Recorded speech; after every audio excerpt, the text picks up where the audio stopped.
шууд ингээд засвар дарцсан. Постэж гээд Францаар бичсэн. Энэ засвар. За энийг яагаад онцолж байгаа гэхээр энэ бас 1926 оны 6 сарын 5-нд Улаанбаатараас гараад Герман хүрсэн. Лейпциг хотод очсон ийм юугаа. Тэгээ энэ юуг бол би бас өөрөө нэлээд гадны дуудлага худалдааны юунаас олж ирсэн байна. Яагаад олж ирсэн бэ гэхээр энэ өөрөө энэ тухтай маань өөрөө тэр Мизухара гэдэг Монголын одоо шуудангийн түүхийг нэлээд сайн судалж цуглуулж исэн Японы нэг алдартай цуглуулагч байдаг. Тэрний одоо альбом дотор байсан ийм л зүйлтэй. Тэр хүний цуглуулганаас гарч ирсэн юм байна тийм. Тэгээ маш хүндтэй зүйл байгаа. Сайхан цуглуулган дээж байна тийм ээ. За тэгээд одоо бас энэ нэг онцлог байгаа. За энэ саяны дөхтөө бол Герман орсон. За энэ бол бүр фильм компани Бродвейн гудамжны 14-р хаалга Нью-Йорк хот гэдэг ингэж гисэн. За кино компанид хийж гин үү? За ийм одоо жишээлбэл тэр миний түрүүжилсэн 20 цент ч юм уу 5 цент, 1 центний, 2 центний, 10 центний маркууд дээр засвар их байдаг л да, элбэг байдаг. Их элбэг тохиолддог юм аа. Ерөнхийдөө ийм $1 дээр, $5 дээр, эсвэл нөгөө $25 ч шууданд хэрэглэгдэг л да. Ер нь $1-ыг бол шууданд хэрэглэх нь их ховор байдаг. Ялангуяа тэр Монголын шуудангийн түүхийг бичсэн олон номнууд байдаг. Тэр номон дээр бол ер нь үзээгүй нэг ховрол гэж байдаг. Гэтэл бол бүр энэ яг $1 $1 засвартай. Тэгээ энэ Улаанбаатараас гарахдаа Нью-Йорк руу яаж явсан бэ гэхээр энэ ардаа бас Москвагаар дамжсан. Тамга тэр маш тод юм. 27 оны 9 сарын 5-нд Москвад ирсэн. 27 оны 27 за 22 хоногийн дараа очсон байна тийм. Тэгэхээр ингээд энэ Монголд одоо кино хийдэг хүмүүс бас тухайн үед амьдарч байсан байна. За энийг баталгаа шүү дээ тийм. Тэгээд тэр нь энэ хүмүүс нь өөрсдөө одоо ингээ Монголоос захиагаа Нью-Йорк руу явуулж исэн байна.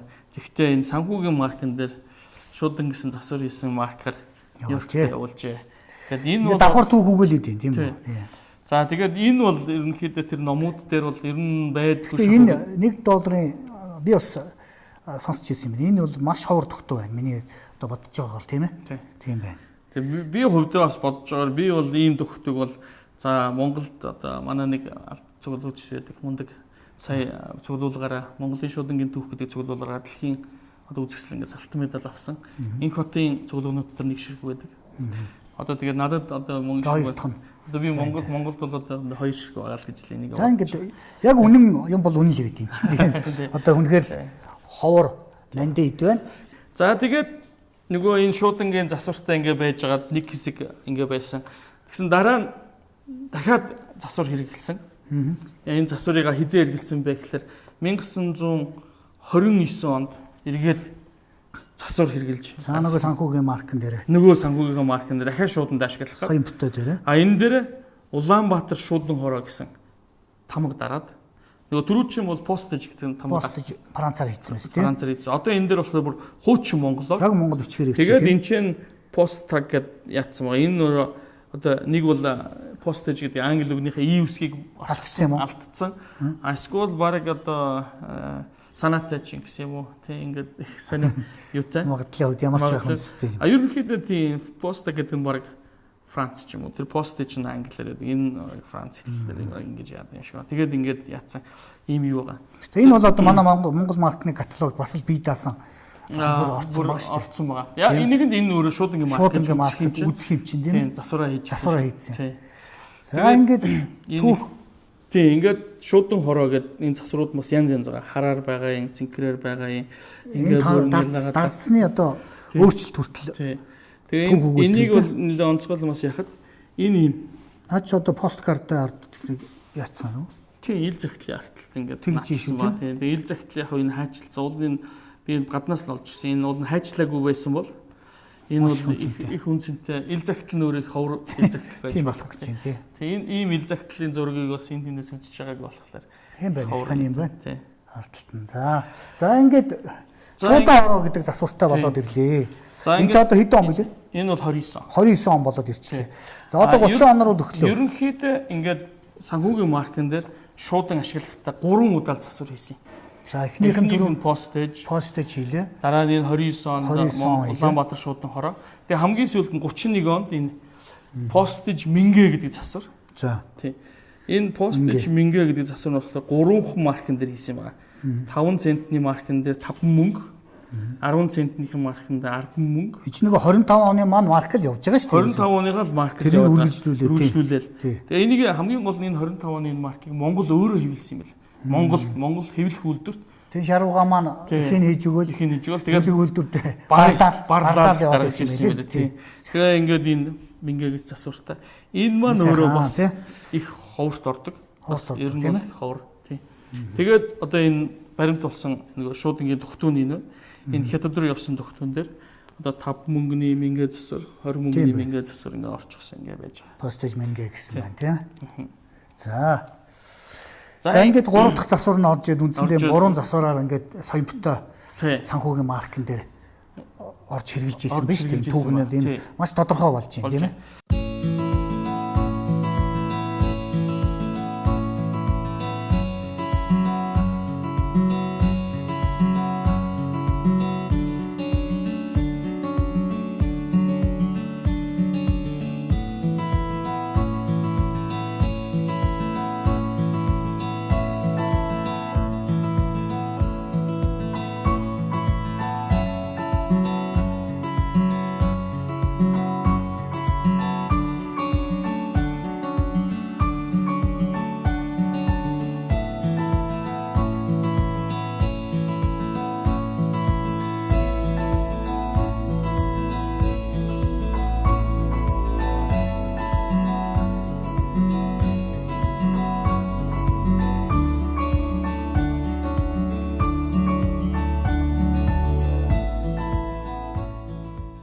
Одоо энэ бол манай шуудангийн каталог дээр байхгүй.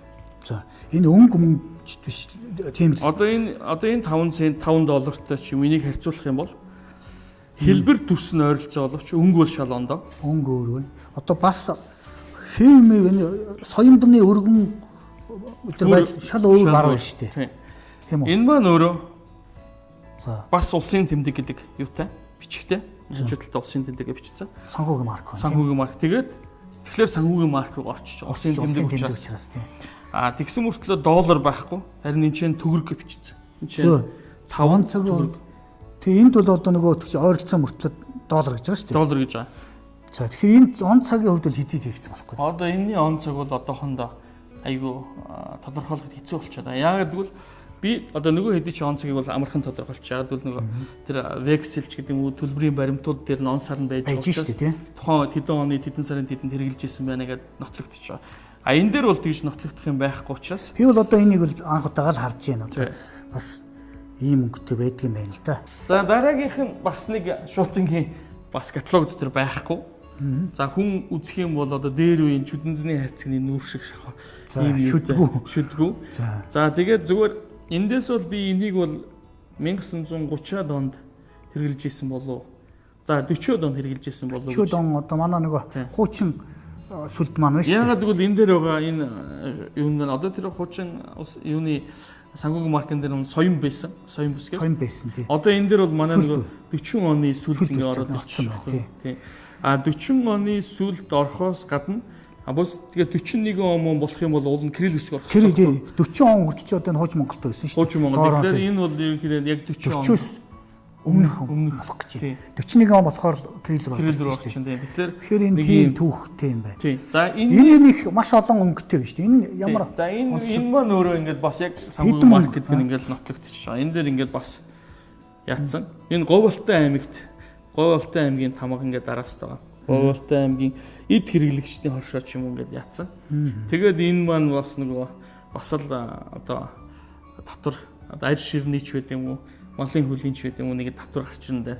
Тэрийгэ төлөөд бас ингээд нөгөө нэг саяны миний нөгөө хэлсэн маркет чинь ингээд. Энэ бол одоо манад өөрсөндөө л хэвлэж ирсэн Монголдоо хэвлэж ирсэн. Энэ цаас мас нөртлөөрөө ингээд нэлээд тийм зузаавтар ч юм уу маркны цаас зузаавтар тийм ээ. Тэгээ ерөнхийдөө энэ маркет ч юм бол үнд цаас гэж явдаг. Тийм учраас бол үнд цаас. Одоо ч гэсэн үнд цаас гэж явна. Тусгай цаасан дээр хэвлдэг.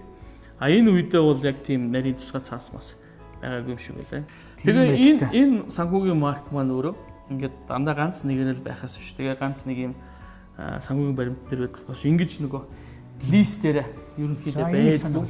За энэ ч одоо хэдэн мөнгөнийх байна? За энэ ингээд 5 мөнгөний лист байгаа. Ийм шиг 10 ширхэг, доошоо 7 ширхэг, муудаа тийм ингээд 70 ширхэг. Энэ бол ерөнхийдөө бас нэг марк юм цуглуулдаг улсуудад бол лист гэдгийг ойлголт байдаг. Листэнд хэд байсан бэ гэж тоолдог штеп. Ер нь тэгээд тэрийг нарийн яадаг. Тэгэхээр бол одоо энэний листийг бол ер нь бол хаанч одоо энэ маркны тухайн хаанч бичигдээгүй учраас энэ лист нь өөрөө хэд байсныгаа хаанч бас бичээгүй л дээ. Тэгэхээр одоо энэ листэн дээр 70 ширхэг байдаг юм а гэдэг одоо миний ингээд энэ тодорхойлчих. Энийг одоо өөр газар харж байгаа юм байна. Одоо бас л их хоор цоглуулах юм. Ер нь бол одоо манай цуглуулчд одоо хиндэн ч юм лист дээр байхгүй. Тэгээ би одоо энийг одоо ямар ч байсан үнэхээр зорж та бол энэ банк санхүүгийн системийн хүнч учраас тэгдэг юм уу? Ер нь өөрийн сонирхолтой өтөд маш нарийн цуглуулсан юм байна гэж одоо тэгээ миний ойлгож төрж эхэлж байна би. Бас бүр сайн гүйц тэрэгүүд нь одоо явж ил байна л да судлаад. За энд бас нэг энэ одоо тал нөгөө 24 оны маань марк нутчтай талдсан хэмжээтэй харин тийм байж байгаа. Энэ одоо ямар зүйл илэрхийлээд байна? За ерөнхийдөө нөгөө шуудангийн марк одоо санхүүгийн маркыг шууданд хэрэгжилж байгаа шүү дээ. Тэгэл мэдээж улс орны одоо тухайн одоо орон нутгийнх нь байгаа одоо юу гэдэг одоо тухайн орон нутагт нь байгаа одоо маркны хүрэлцээ ч гэдэг юм уу аль нь байна аль нь байхгүй нь гэдгээр болд юм уу. Тэгээ нөгөө энэ шуудангийн марк эргээд санхүүдэд хэрэглээд эхэлсэн. За санхүүгийнхаа татварт тэгэхээр энэ айгүй их болон санхүүгийн баримтан дээр ингээд нарийнхнаар наацсан байт. Ер нь талж. Таллаа. Тийм талхаар тал үнийг олоо бичиж байна. Одоо яг энэ тал үн биш. За. Тал үн биш гэдгийг би одоо яагаад хэлж байна гэхээр дээр үеийн одоо Монголын бас нэг мөнгө байдэн штэ. Одоо богд хааны жасаас гаргасан санхүү улсын тэмдэгт тийз гэдэг 300 дос тийз гэдэг. Тэр тийзэн дээр тамган тал байдаг байхгүй. Тамган тал. За. Тэгэхээр тэр юуг илэрхийлдэг вэ гэхээр тэр тийзээ тавиад хажууд нөгөө бүртгэлийн одоо банк юм уу нэгтгэл мод бүртгэл чинь заавал бүртгэл байна шүү дээ. Тэгэхээр тэр бүртгэлийн хуудас нөгөө тийз хоёроо цуг тавьж байгаа дунд нь хамгаалчихж байгаа. За. Нотлож байгаа. Тэгэхээр дугаар нь нотлогдно, тамганых нь нөгөө талууд нь нотлогдно. За одоо дээр үеийн кинонууд үздэг шүү дээ. Тагнуул магнуултай кинон дээр чинь ингээл хоёр талын мартер нийлүүлдэгтэй адилхан. Нэг нь улсын баримтанд наагдаж үлдээд нэг нь нөгөө хувь хүнийхээ баримтанд үлддэг. Тэр утгаараа хэрэгжиж байгаа гэж байна. За тэгээ энэний маань ингээд тал юмад ер нь бол марк цуглуулдаг хүн яасан тал хачи юмнууд байл гэх. Энэ маркийн цуглуулд орохгүй. Энэ бол санхүүгийн марк гэдгээр явчихна.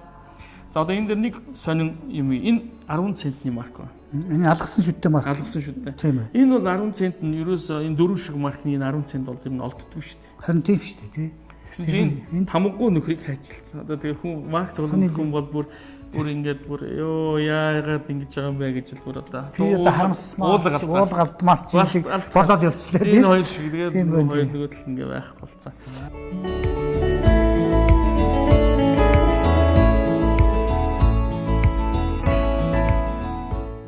Хас хэлбэртэй тамга байгаад байна да. Ингэж баталгаажуулж байсан юм байна та гэж харагдаж байгаа юм. Энэ бол одоо ингээд баримт бас. За ерөнхийдөө санхүүгийн марк. За тэгээ санхүүгийн маркийг ингээд нөгөө энэ хэдэн онд байна? Одоо энэ маань өөрөө энэ баг 20 оны баримтан дээр байгаа юм. 30 он гэсэн үг. Үгүй ээ. Ерөнхийдөө 30 он гэсэн. 30 он гэсэн.